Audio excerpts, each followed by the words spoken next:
Yes, ma'am, you can continue with your presentation. Just a minute, I'll share the screen. Yeah,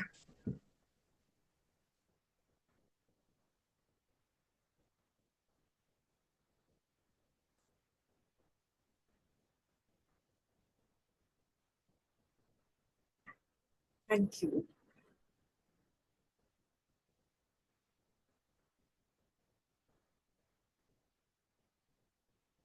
Yes, start from the first slide.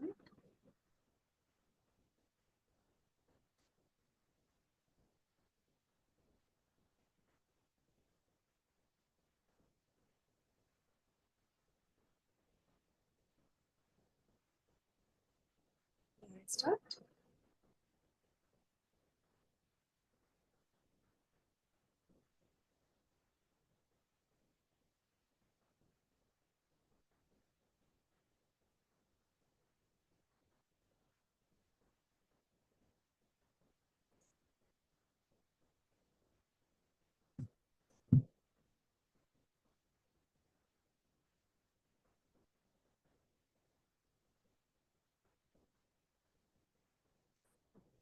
Hi.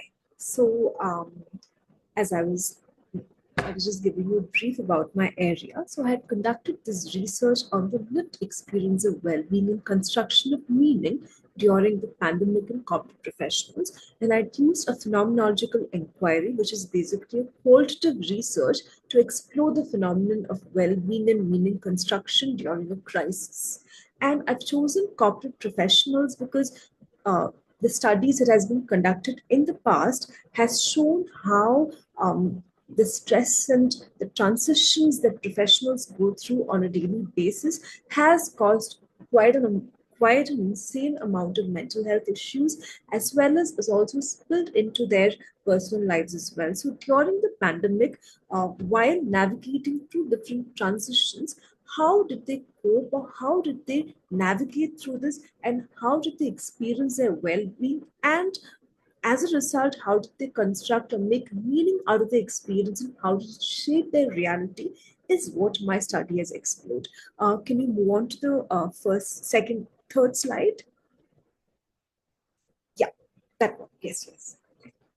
So, what has been explored, or what has been found out, is that the pandemic so during the pandemic, across every sphere of life, across different strata of the society, across different cultures, different age groups, there has been various challenges all of us faced. And the pandemic impacted every sphere of our lives, and it drastically shaped the well-being for all of us. So, and if you look at the corporate sector itself, there were high demands from the global market itself, which transformed the way professionals look to the job market itself. And a lot of the changes which had to happen over, say, 5 to 10 years, actually the whole pandemic accelerated the process. And we had a lot of presenters who were talking about AI, the advent of AI, and how it changed the landscape of how job markets work and how a lot of our transactions work in the job market itself.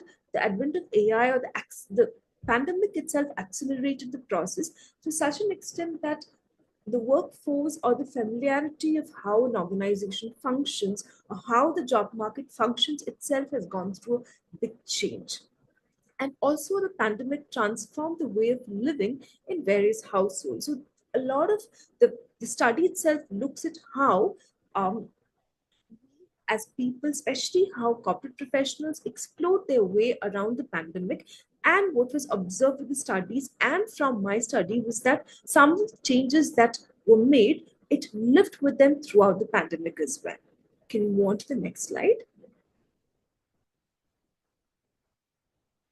Yes. So here I will be exploring specific themes around living with the pandemic and how it restructured the way of life for corporate professionals regarding their profession while they navigated through transitions in their professional life. And also we look at how certain adjustments or certain major transitions also spilled over to their personal lives as well. So for this particular study, professionals were taken from, so professionals who have been in the industry for more than 2 years, and who are married were taken for the study. And we looked at Indian corporate professionals who were settled in the United States, in the Middle East, United UAE, as well as in India. These were the three areas, places that we looked at.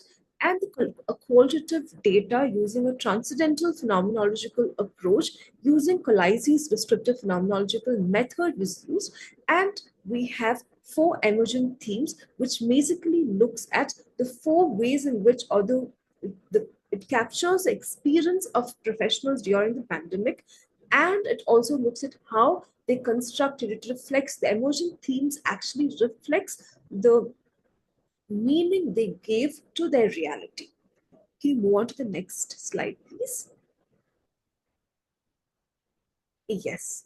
So in the area of corporate stress, organizational psychology, we have plenty of quantitative control studies, but a transcendental phenomenological approach which captures the lived everyday experience of well-being in professionals and the way they construct meaning out of their experiences while they navigate through the challenges of the pandemic has not been explored. And that is what my study has been looking at. So can you move on to the next slide, please?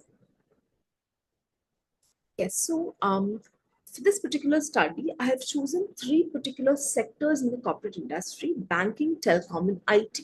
So the reason for choosing these three sectors has been because prior to the pandemic, as well as during the pandemic, these sectors have been identified as sectors where the professionals have been handling or grappling with a lot of excessive stress and has been facing excessive burnout. So some of the common issues identified have been the long work hours, excessive deadlines, demanding customers, the changing nature of job opportunities, the lack of flexibility, lifestyle diseases, etc.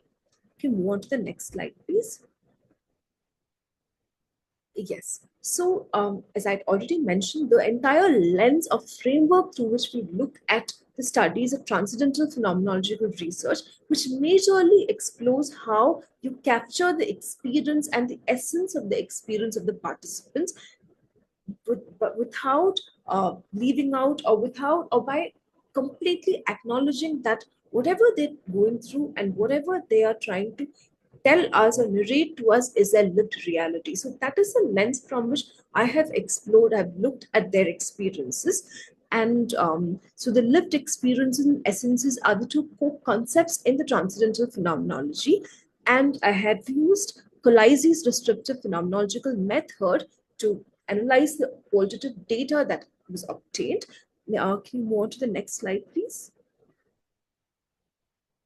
Yes. So I had chosen 20 professionals from the three industries settled in India, US, and UAE. So for a qualitative study, you do not have large data. You're looking at, unlike quantitative studies, qualitative data is about capturing the lived or the unique experiences and perspectives of participants and going in depth into their experiences and making an analysis out of it. So for my study, a 20 sample population was used, and I attained the 20 sample using a purposive sampling where basically you have a predetermined criterion to select your sample based on certain aspects such as the participant selection parameters that I have. So may I move to the next? Can I move to the next one? Yeah.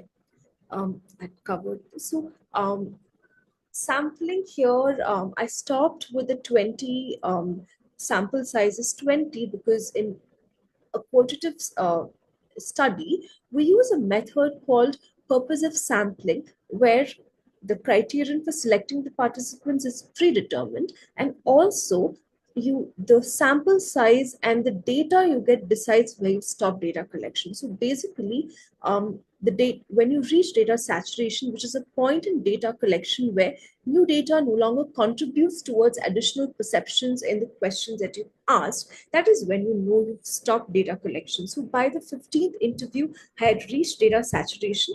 However, I carried out 5 more interviews to make sure that I had reached a data saturation point. That's how I arrived at the 20 sample size. May I move on to the next? Move on to the next slide, please. Yes. So for my data collection, I used a semi-structured interview schedule where I had a larger line of inquiry and which guided the conversations that I had with my participants. However, the participants also had the complete liberty to take the conversations the way they wanted to. And I also collected a socio-demographic details, which had few additional information, which added on to the richness of the data that I collected. So, and the in-depth interactions I had with the participants gave me a really good insight into the problems they were navigating through and the way they constructed their reality and made sense of the experiences that they were going through. May I move on to the next? Can you move on to the next slide, please? Yeah, I can go on to the next slide. So, for the interview schedule and for the research questions, overarching research questions that I have in my study, those were formed based on the existing review of literature that I had conducted, as well as the core theory that I use, which is the PERMA theory of well-being, which is a core theory in positive psychology.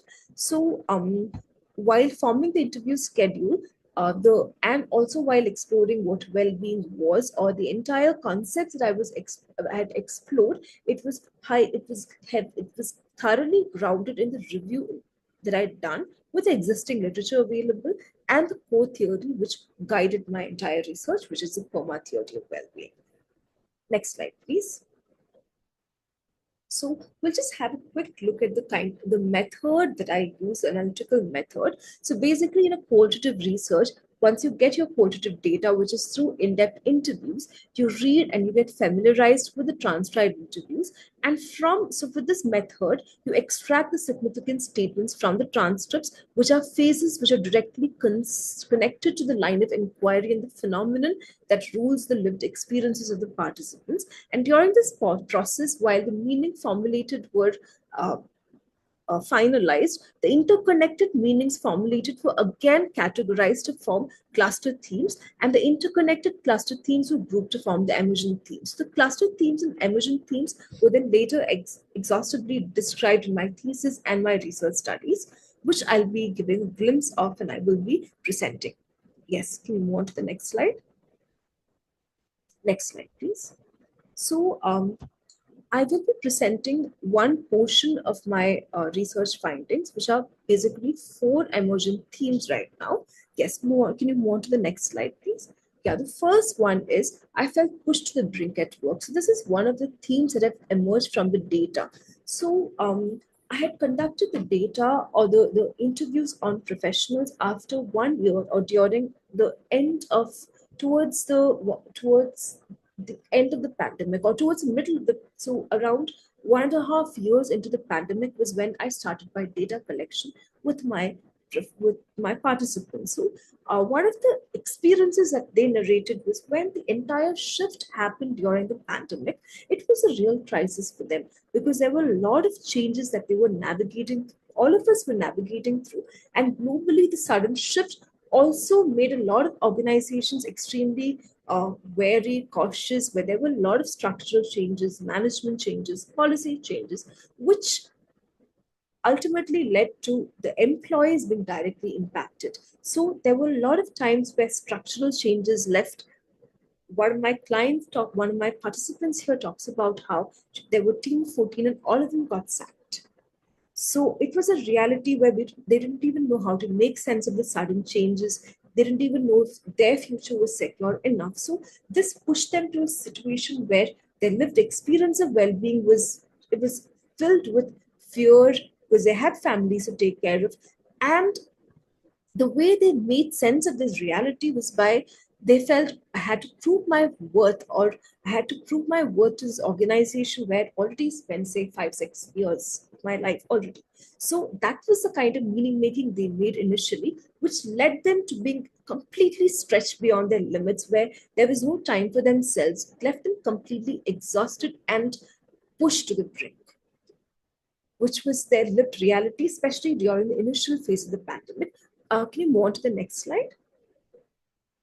However, so while navigating through all of it, a lot of participants also spoke about how the initial phase where there was no demarcation between the personal life and the professional life, where they were completely stretched.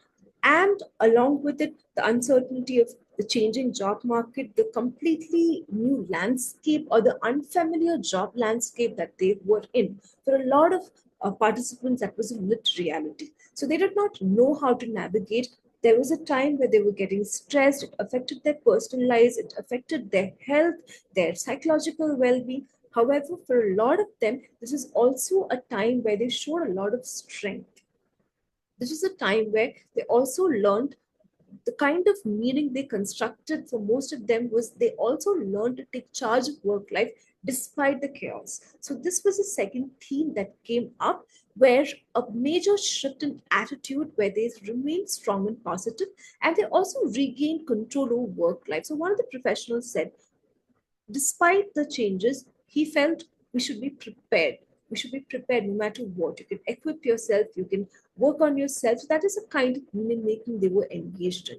And the positivity and the optimism and strength they showed on stressful days, I have to plan a different strategy. My motto is to keep exploring ways to find a solution to the problem. This was an excerpt from one of my participants, where this participant was in the telecom sector and was heading a large team. And telecom is a very service based or field based industry. Suddenly, when everything became completely remote, it was a time where they also had to provide services to their clients, and they had to be in the field, but there were restrictions of the pandemic. Business was getting hit, and he was being held. He had to take accountability if something went wrong. So this was a time where initially there were a lot of challenges, but the way the professional made sense of the reality and did not give in to the pressure, rather explored different ways to come up with very innovative ways on how to handle it, is what made him very successful despite all the limitations. So this is a way in which a lot of excerpts from the participants shows how they navigated through impossible situations that they thought was impossible to navigate through. So it was very challenging, very exhausting, but it was a learning curve and a time of growth for a lot of them. So that is how, towards 6, 7 months into the pandemic, that is how things started evolving for a lot of them. Can you move on to the third slide? Next slide, please. So, as I had already mentioned, as they were navigating through the professional stress in the initial days, they were also working from home. A lot of them were working remotely, where they were also sharing their workspace with a lot of family members. And that was a time where a lot of the stress, uncertainty spilled over to the personal lives of the people. And it was a time where there were a lot of people who had, they could not take care of their families, they could not pay attention, and there were also conflicts, misunderstandings, a lot of challenges they navigated through. However, what a lot of them also realized was that the support and strength that they found in their partners and the families is what helped them navigate through it. So the kind of importance families and especially spouses played during a crisis was seen as very important to the personal growth and the growth of the family. So that is another theme that emerged. So a lot of couples also figured out a kind of rhythm and togetherness, because they also already had a lot of strong emotional bond which helped them navigate through it. So one important aspect or a reflection that came out from a lot of participants were, whenever there is a crisis and there is a lot of uncertainty, for them, when a partner becomes your team member, when you work or navigate through challenges as a team, it helps you navigate through. So that is the way they were able to transition through through the multiple level of challenges that they've had. Can you move on to the next one, please? Next slide. So another important and very unique theme that came up was, so this was a theme, or this was an emotion, I would rather phrase it as an emotion and a discovery that a lot of participants actually spoke about, and a very powerful reflection actually was, once they settle into the pandemic, once they settle into the different way in which they were working around the pandemic, they also got some time to spend with themselves, because earlier the biggest challenge for a lot of participants prior to the pandemic was the hectic work schedule where they'll spend all the time in the office. Now, initially, the transition through the remote working or the hybrid in some cases towards a later stage of the pandemic was initially a challenge. However, after a point, they actually started connecting more with themselves. So that was a big change where they learned to pause, because pandemic was a very exhausting and scary experience for a lot of us, because it was a global health crisis where there was no certainty for any of us across strata, across cultures. This was a reality all of us went through. That was also when you go through something as terrifying as a pandemic, it's also when you connect and reevaluate your life. So that was one process that a lot of my participants spoke about. So this is one very powerful excerpt that I've put up here. So it came from one of the participants during the pandemic. I'm getting the time to reflect on myself. I might not change that much, but I know what I am now. So it's very powerful, because this is a point where you pause, because professional corporate sector itself is a very time consuming sector, very demanding sector, where you don't really take care of yourself. You don't connect with yourself. That connection was very important to process and make sense of your own reality, who you are as a person, because being integrated as a whole is very important if you to navigate through life.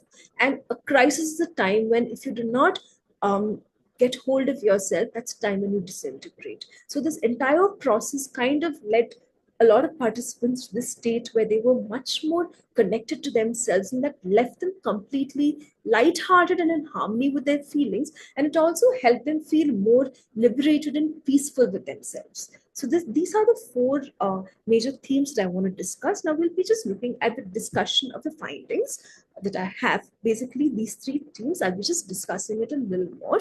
Can you move on to the next slide, please? So the first theme, as I said, it captures the significant obstacles which the participants went through during the pandemic, where emotions of powerlessness, annoyance, and discontentment were the main thing. And studies conducted also shows that the stress and pressure in corporate sector leaves you distressed, and high burnout rates are or have been reported in the past. So which definitely affects the lived experience of well-being and the way they make sense of their reality. Can you move on to the next slide? So the second emerging theme that I discussed, it captures the patterns of fortitude and adjustment. So participants narrated their encounters with reclaiming authority over the professional lives, which was the way in which they exhibited resilience and optimism in their lives. And this brought about happiness and a sense of strength in their lives, and it also helped them feel very valued and relevant. So when they were initially navigating through the uncertainties, there were a lot of structural changes, a lot of uncertainties. It was a phase where they felt very irrelevant in the workspace. So when they learned to take charge, that was the way in which they felt a lot more valued. There was a lot more self-acceptance and self appreciation that they experienced. And that was the core of their experience. Can you move on to the next slide, please? So the third one that we were looking at, I felt the rhythm and togetherness in marital life. So this theme explores a way in which professionals adapted various ways to overcome the challenges that they had in their lives and with their partners along. So the strong emotional bonding they had and the way they worked as a team is what helped them navigate through it. Can you move on to the next slide?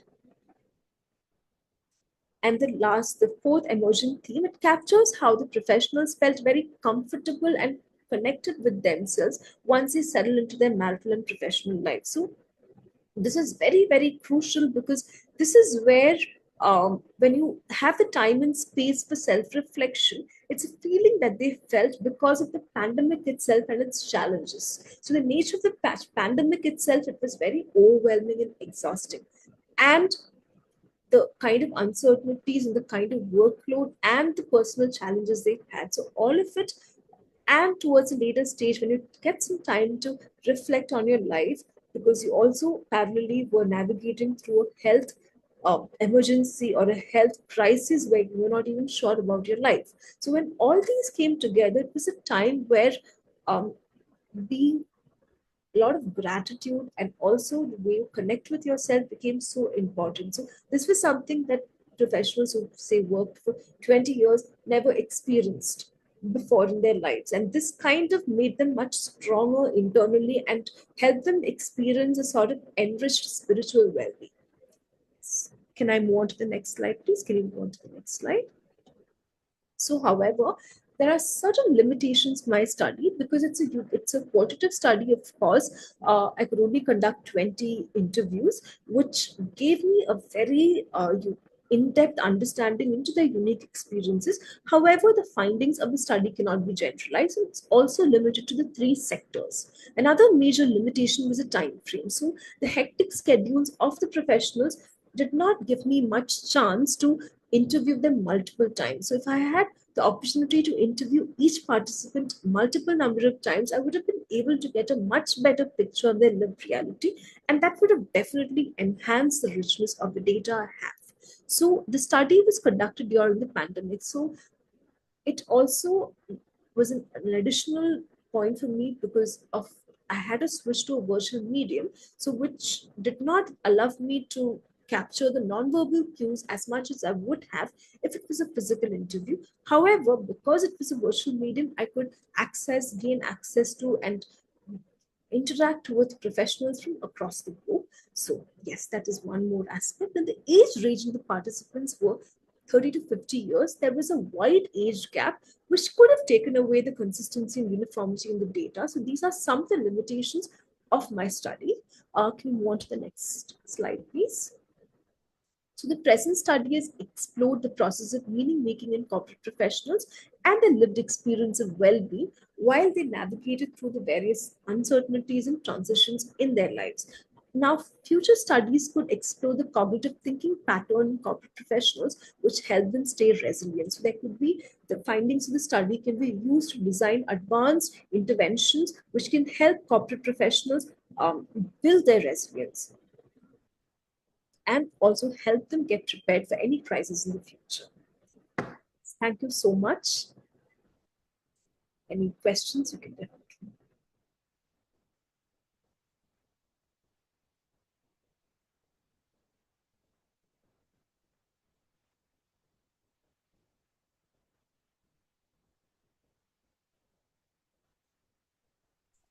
Thank you so much,